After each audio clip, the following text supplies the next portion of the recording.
msichana wangu ndio huyo hapa anakuja. Wajua nimekuwa nikiongea habari zake wakati mwingine siku kadhaa. Njoo mama. Ndio huyo hapa. Anaitwa Rose.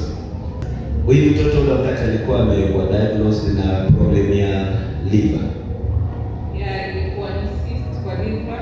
Yeah. And then alikuwa miaka mingapi? Just 3 years.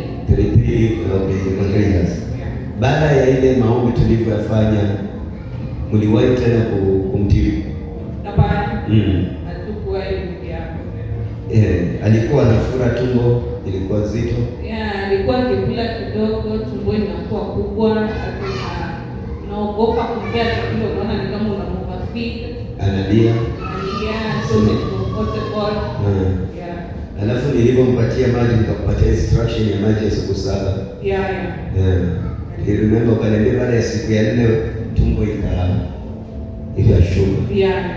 Na alikuwa amefanywa MRI. Alikuwa amefanywa MRI, alifanywa CT scan. Sasa MRI ndio ikaleta matibabu mengine mabaya kabisa. Waka kama you have to give up on the liver. Because daktari mwenye alikuwa anasema alikuwa ametazama hiyo MRI.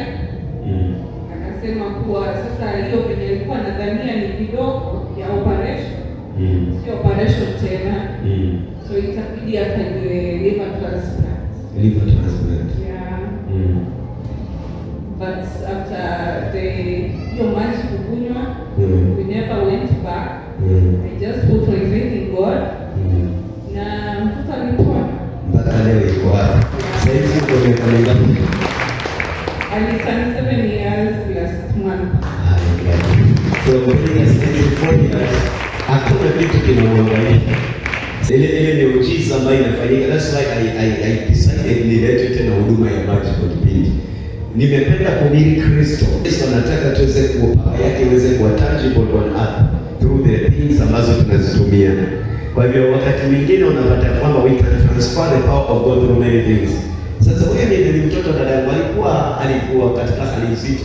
Kiasi kwamba kama jamii tunaambia mpaka aweze kufanyiwa hiyo transplant, liver transplant. Unajua kitu kizito sana. Inatokea wakati ambapo imetangazwa kwa hivyo, ghafla anakuja na kukutana na huduma tu hapa. Na nakumbuka nilimshikia hapa tumbo lake vile ilikuwa gumu na mambo kama kuna hali yoyote inaenda kuondoka kwa jina la Yesu. Hautaenda kupoteza pesa zako kupitia kwa madawa ambayo imekuwa targeted na shetani watu waendelee.